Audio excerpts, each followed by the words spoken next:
जय माता दी। यही है मन के सवाल में आज का प्रश्न। आप सोच रहे होंगे, जय माता दी, यह क्या प्रश्न हुआ?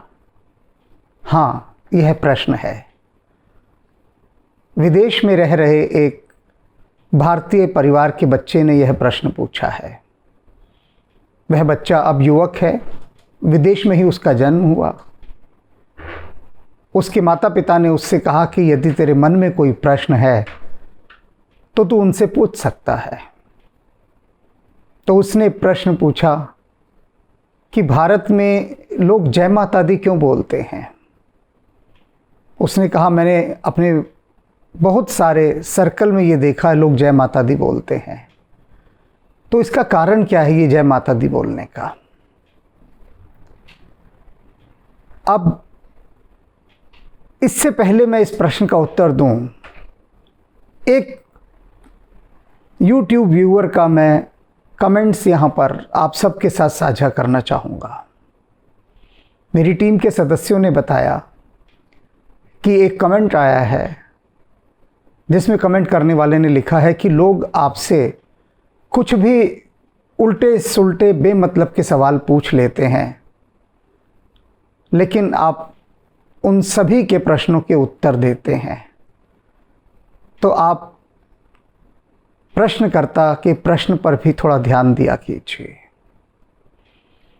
जिसने ये कमेंट लिखा है उसका तल हो सकता है ऊपर हो थोड़ा, लेकिन एक प्रश्न यदि किसी के लिए बहुत महत्वपूर्ण है तो हो सकता है कि दूसरे के लिए वह बिल्कुल बेकार हो, किसी भी काम का ना हो।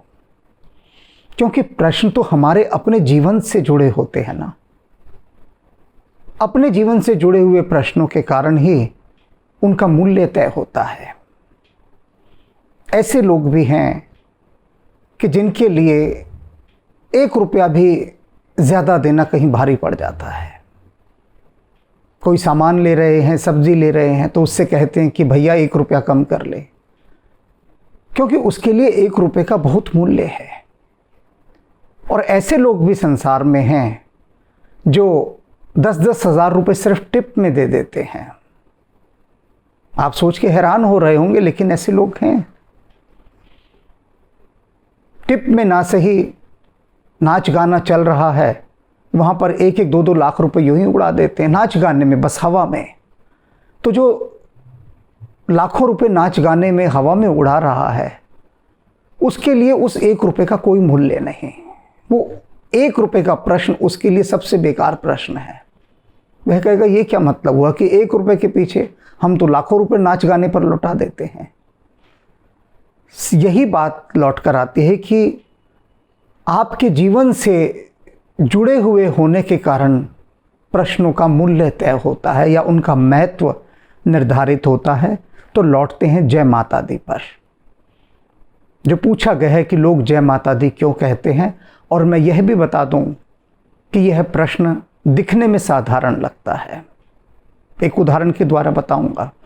ये विषय बहुत विशाल और महान है, इसलिए मैं इसकी अभी ये भूमिका बना रहा हूँ सारी। अभी रनवे तैयार हो रहा है, बिना रनवे के हवाई जहाज़ नहीं उड़ाऊंगा, उड़ाया जा ही नहीं सकता, बहुत मुश्किल है। कुछ समझदार कहेंगे तो हेलीकॉप्टर उड़ा लीजिए, उसके लिए भी हेलीपैड चाहिए। हेलीपैड ना भी हो तो थोड़ी तो समतल भूमि चाहिए ना, वही समतल भूमि तैयार कर रहा हूँ। भारत के एक महान वैज्ञानिक हुए हैं सर चंद्रशेखर वेंकट रमन। आज़ादी से बहुत पहले रमन के मन में एक प्रश्न आया कि सागर का रंग नीला क्यों है। अब जो बहुत बुद्धिमान लोग हैं वो क्या कहेंगे, ये भी कोई सवाल हुआ? बड़ा बचकाना सवाल है कि सागर का रंग नीला क्यों है।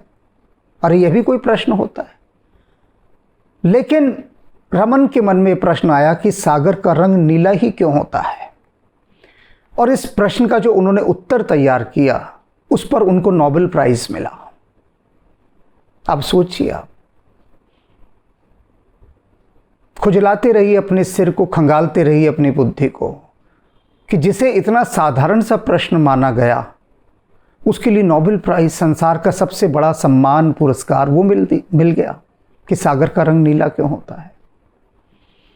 बात प्रश्न की नहीं है, प्रश्न के भीतर छिपी गहराई की बात है, गहराई की बात। तो ये जो प्रश्न पूछा है कि लोग जय माता दी क्यों कहते हैं, चाहे उसके युवा मन ने पूछा हो, लेकिन कहीं तो कहीं भीतर कुछ पूछने की कसक रही होगी, प्यास रही होगी, तड़प रही होगी, जो उसे बैठने नहीं दे रही होगी। तो अब हम चलते हैं उत्तर की यात्रा पर। रनवे तैयार है, सीट बेल्ट बांध लीजिए, गिरने का खतरा बराबर बना रहेगा क्योंकि पहली बार इस फ्लाइट में बैठ रहे हैं। लगभग आज से 15-16 वर्ष पहले की बात होगी। मेरे एक मित्र ने कहा कि जरा घर आकर मेरे पिताजी को समझा दो। उन्होंने एक हठ पकड़ ली है कि मुझे वैष्णो देवी जाना है। तो मैंने कहा इसमें समस्या क्या है? उन्होंने कहा समस्या ये है कि उनके बस का चलना नहीं है, बहुत मुश्किल से ही घर में चल पाते हैं। और वैष्णो देवी कितनी बड़ी चढ़ाई। उनको हम समझा चुके कि घर में ही माँ भगवती है, माँ दुर्गा, जगदम्बा, शेरावाली माता सब घर में ही हैं, आप घर के मंदिर में नमस्कार कर लीजिए। लेकिन वे मानने को राजी नहीं हैं। आप उन्हें आकर थोड़ा समझा दीजिए, आपकी बात सुनकर शायद वे कुछ समझ जाएं, क्योंकि जिद इतनी भयंकर है उनकी, इस समय हठ पर अड़े हुए हैं। लगता नहीं हमें कि समझेंगे।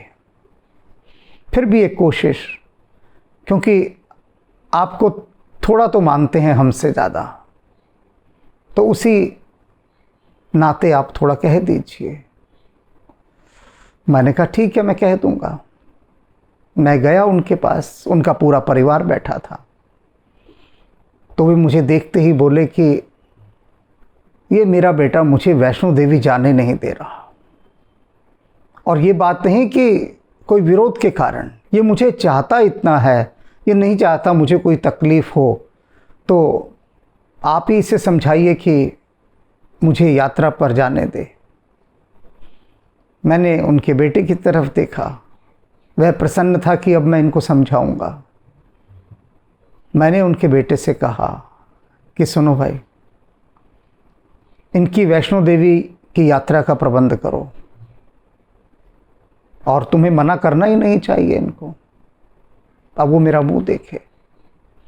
मैं समझ गया कि वह हैरान हो गया है। मैंने उनसे कहा कि तुम ये कह रहे हो ना कि ये नहीं चल सकते, घर घर में ही चल पाते हैं, कोई बात नहीं। अब इनको अतृप्त इच्छा के साथ तुम इस संसार से विदा करोगे क्या? अगर ये नहीं चल पाए, वहां पर रास्ते में ही इनको महामाई ने बुला लिया अपने पास, तो इससे सुंदर क्या है? यहाँ पर घर के बिस्तर पर पड़े पड़े कसमसाते, मन मसोसते, यहाँ शरीर छोड़ने से तो अच्छा है कि उस रास्ते पर शरीर छूटे। अब उसके पास कहने के लिए कुछ नहीं था। उसने उनकी यात्रा का प्रबंध किया। साथ कहता मैं फिर खुद ही जाऊंगा। गया, अपने 1-2-4 मित्रों को भी ले गया साथ। लेकिन उसने मुझसे कहा कि आपने ये बात सोच विचार कर नहीं कही। आपको पता है उनको कितनी कितनी तकलीफ होगी। आपने तो कह दिया, पर आपने उनकी तकलीफ का नहीं सोचा। मैंने उससे कहा, अब तू तो कुछ मत सोचना, अब निर्णय हो गया ना, ले जा। और मैंने उनके पिता से कहा कि सुनिए, मैं हालात की नज़ाकत को समझ रहा हूँ कि गंभीरता कितनी है। चलना आपके लिए मुश्किल है, लेकिन एक मंत्र आपको दे देता हूँ। और मैंने धीरे से उनको कहा, पौड़ी पौड़ी चढ़दा जा, जय माता दी करदा जा। बस इतना भर आपको कहना है। और इतना भर सुनते ही उनकी आंखों से आंसू आ गए। और उसका मित्र कहता है लौट के आके कि सच बताऊं, मैं सिर्फ मजाक में कह रहा हूं। उसका मित्र बोला कि मुझे लगता है कि मेरे पिताजी घर में नौटंकी करते हैं, कि मुझसे चला नहीं जा रहा, परेशानी हो रही है। कहता वहां तो वो भाग भाग कर चढ़ गए, कहां से उनमें ताकत आई।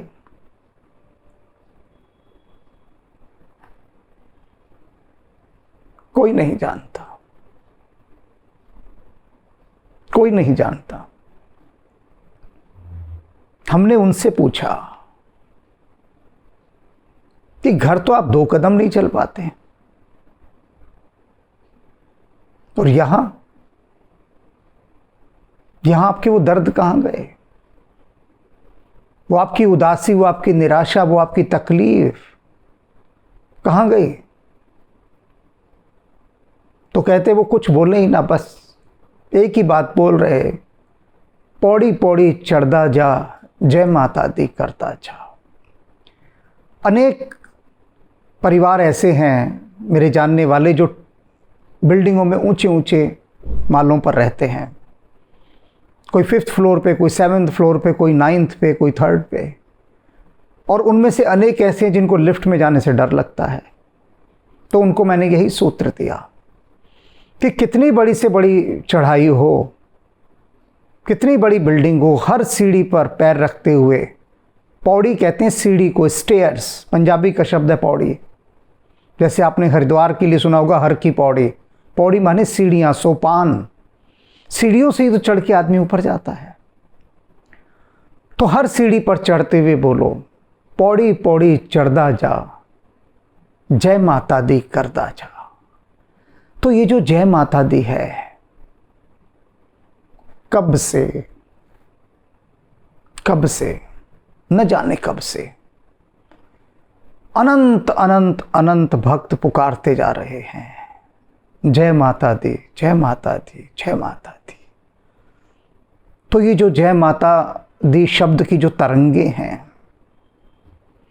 इन तरंगों में एक ऐसी बिजली समा गई है, ऐसी विद्युत, ऐसी शक्ति, और वो शक्ति महामाई की है। कोई संस्कृत का मंत्र नहीं है, ये संस्कृत का मंत्र नहीं है। कई तो पूछते हैं इसमें दी क्यों लगा है। पंजाब के अंदर जाकर की को दी बोलते हैं उच्चारण की दृष्टि से, तो बहुत सीधा सरल जय माता दी। अनपढ़ से अनपढ़ बोल ले और पढ़े से पढ़ा इसको ना बोले, शर्म आती है बोलने में, बहुत ज़्यादा पढ़े लिखे जो हैं। लेकिन कहने का अभिप्राय है कि पढ़े से पढ़ा, अनपढ़ से अनपढ़, कोई भी हो सभी बोल लें जय माता दी। कितना सरल, कितना सहज, कितना मीठा, अमृत से भरा हुआ, और न जाने कब से इसकी गूंज इस पूरे वायुमंडल में समाई हुई है। तो ये जय माता दी शब्द नहीं है, ये तो ऊर्जा का, शक्ति का महास्रोत है, महास्रोत। प्रभु राम ने भी शक्ति की पूजा की। ये चित्र आप देख रहे हैं, बड़ा दुर्लभ चित्र है, बहुत दुर्लभ चित्र। राम की शक्ति पूजा, राम देखिए शक्ति की पूजा कर रहे हैं।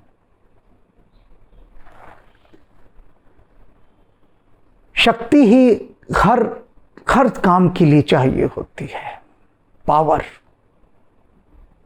और जय माता दी, इसमें तो गहन शक्ति समाई है। पुकार है माँ के लिए, भक्त पुकार रहा है जयकारा लगाकर जय माता दी। और माँ अपने बच्चे की, अपने भक्त की, अपने शिशु की, अपने साधक की, सबकी पुकार सुनती है, सबकी पुकार। तुम पुकारो तो सही, पुकारने में कमी मत रखना। जहां पुकारने में कमी रखी वहीं चूक जाओगे।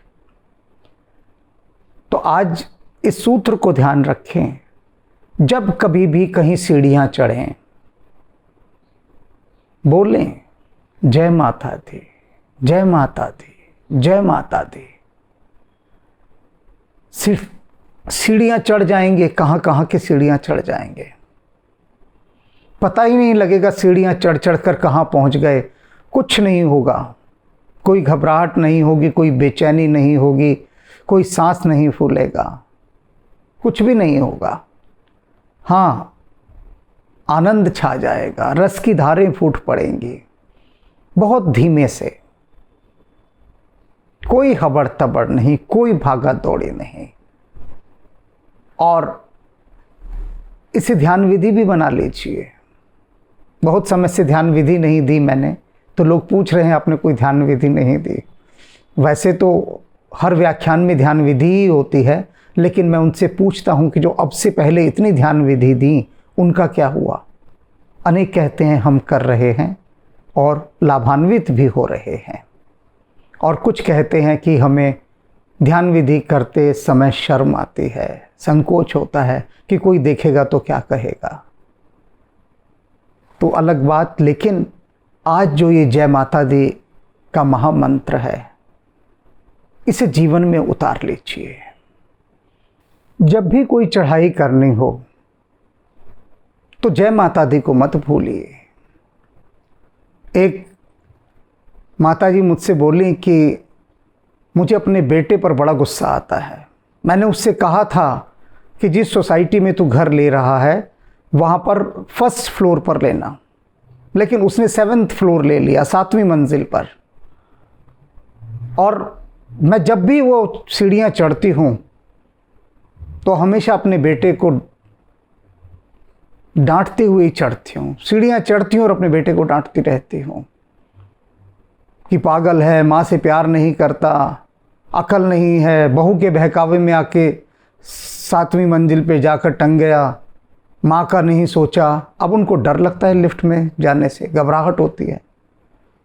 उनको भी मैंने ये सूत्र दिया कि आप 7th फ्लोर तक जय माता दी करते हुए चढ़िए, और आप देखिए कि आपकी कितनी बड़ी पूजा होती है, क्योंकि उनको सोसाइटी के मंदिर में नीचे जाकर पूजा करनी होती है।